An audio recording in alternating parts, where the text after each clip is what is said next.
Alors, un dossier sur les voitures chinoises. Un long article sur Cardisiac. Voitures chinoises, le oui, mais des Français. Selon une étude, les Français se disent très attachés à leurs constructeurs nationaux.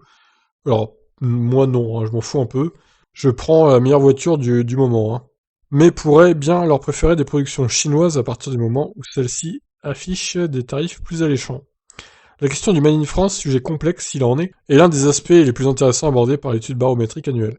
Les Français et l'automobile initiée par Aramis Soto auprès de l'Institut Cantar, et donc Cardisiac a eu la primeur. Pour cette 12e édition, les Français ont ainsi notamment été sondés sur leur attachement au caractère Made in France de leur voiture, ainsi qu'aux conditions qu'ils poseraient avant de céder aux sirènes des productions chinoises, dont le nombre ira croissant dans les années à venir, à la faveur d'une électrification qui pourrait profondément rebattre les cartes du marché automobile. Un mot du contexte d'abord avec la crise du Covid-19 qui impacte le pouvoir d'achat d'un tiers des personnes interrogées et donne une importance plus prépondérante encore au prix de vente des voitures. Ce critère est le plus important pour 65% des personnes interrogées, loin devant le type de moteur, le confort et la consommation de carburant. Dans le même temps, 57% d'entre nous se disent attachés aux marques françaises. Cette valeur connaît une hausse de 7% par rapport au baromètre 2020, mais ne s'explique qu'en partie par la crise sanitaire. En effet, la bonne nouvelle pour les constructeurs tricolores est que les consommateurs apprécient le rapport qualité-prix de leurs produits et disent leur volonté de rester fidèles à telle ou telle marque. En revanche, le patriotisme économique et ses conséquences sur les créations d'emplois sur le territoire ne sont mises en avant que par 39% d'entre nous, contre 48 l'an dernier. Paradoxalement, 69% des Français disent, dans le même temps, préférer un véhicule de marque étrangère fabriqué en France, comme la Toyota Yaris, à un véhicule français fabriqué hors de nos frontières. Mais il apparaît aussi que moins d'un Français sur deux n'a de certitude sur le pays de fabrication de modèles comme la Clio, la Peugeot 3008, la Yaris ou la Dacia Spring, qui est fabriquée en Chine.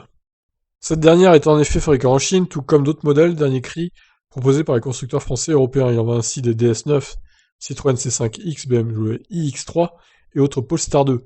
Ce sera aussi le cas de 2022 avec la Smart Fortwo qui va quitter l'usine d'Ambach en Moselle. En d'autres termes, nombre d'entre nous achèteront dans les prochaines années des voitures chinoises sans le savoir. Alors, attention, hein, faut pas confondre voitures de marque chinoise et voitures françaises ou étrangères, européennes, on va dire, fabriquées en Chine. C'est pas du tout pareil, hein, quand même, hein. La Chine, premier marché mondial, est donc bien la nouvelle frontière de l'industrie auto. Les constructeurs historiques s'y établissent pour bénéficier de coûts de production moins élevés et se rapprocher de la principale zone de production de batteries pour modèles électriques. D'autre part, les constructeurs locaux se lancent souvent ex nihilo presque grâce à leur maîtrise des chaînes de traction électrique, ce qui leur permet de proposer d'emblée des produits très aboutis. Des produits qui, selon l'étude d'Aramis Auto, vont représenter une concurrence de plus en plus rude pour nos généralistes. Ainsi, 34% des Français se disent prêts à s'intéresser aux productions chinoises pour leur prochain achat. C'est certes 6% de moins qu'en 2014, mais le contexte est tout autre. La crise sanitaire est passée par là, et l'offre de voitures chinoises prend réellement forme et n'est plus à considérer comme une abstraction, je vais y arriver. On peut donc considérer que les 34% évoqués plus haut sont réellement ouverts à ce type de proposition, même si certains freins subsistent. 72% des personnes interrogées redoutent une dévaluation plus rapide, et 60% une fiabilité plus aléatoire. Et ouais, je suis un peu parti de cela, hein, honnêtement, la fiabilité, je suis un peu inquiet, et surtout, si t'as une panne, tu fais entretenir ta voiture où, quoi, tu fais réparer ta voiture où. Moi, ce qui me gêne dans les voitures chinoises, c'est vraiment le manque de concessions, quoi. Avec l'arrivée en Europe de voitures électriques de marque chinoise, les Français ont de plus en plus de choix dans leurs orientations d'achat. Les constructeurs européens ne peuvent plus uniquement compter sur le produit, prix, sécurité, design pour fidéliser les consommateurs, observe Kantar Insight. L'arbitrage des Français se fera alors sur de nouveaux critères, le prix restant le point d'entrée sur les valeurs portées par les marques, leur réalisation concrète, notamment en termes d'emploi et d'environnement. Dans ces conditions, on en revient à l'importance du critère tarifaire évoqué en début d'article. Pour être crédible d'un point de vue commercial, les voitures chinoises doivent, selon les Français interrogés, afficher des tarifs inférieurs de 25% à ceux des voitures européennes équivalentes.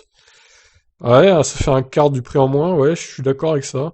Par exemple, une voiture européenne qui coûte 30 000, à un quart de 30 000, ça fait 7 000 à peu près, 7 500 on va dire, 7 500 même. Il faudrait que la voiture chinoise coûte en gros 22 500 euros pour qu'elle soit crédible par rapport aux autres que les gens aient envie d'acheter.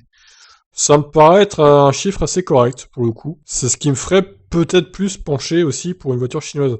Et par exemple, là, vous voyez, les Waze U5 qui est affiché, je le trouve trop cher. Par rapport au Kona et Niro, je préfère encore aller chez les Coréens, plutôt que d'acheter une voiture chinoise, quoi, à ce prix-là, hein, honnêtement, hein. Par contre, elle serait à, je sais pas, on va dire 32 000 euros hors bonus, par exemple, ce qui la mettrait à 25 000 bonus déduit. Et là, par contre, on pourrait y réfléchir, honnêtement, hein. On pourrait fortement y réfléchir. Bref, on continue, on va finir l'article quand même. Or, c'est exactement ce qui est en train de se passer avec des modèles proposés par les MG, 100% électrique, Lik & Co. Alors, Lik & Co, ça me paraît être une marque un peu bizarre, hein. Des hybrides et des hybrides rechargeables, uniquement en location avec des services tout compris. Voilà, c'est pourquoi je dis bizarre. CRS électrique et autres Airways électriques. Ce n'est que la première étape de l'offensive. Moi, ce qui me paraît plus safe, plus fiable, c'est MG pour l'instant, dans les marques chinoises. Par contre, le reste, bon, faudra qu'ils fassent leurs preuves, hein. Voilà donc pour ce petit sondage, hein, concernant les marques chinoises. Et vous alors, est-ce que vous voyez dans le futur, plus ou moins à court terme, acheter une voiture chinoise, électrique ou autre d'ailleurs? Allez, ciao ciao.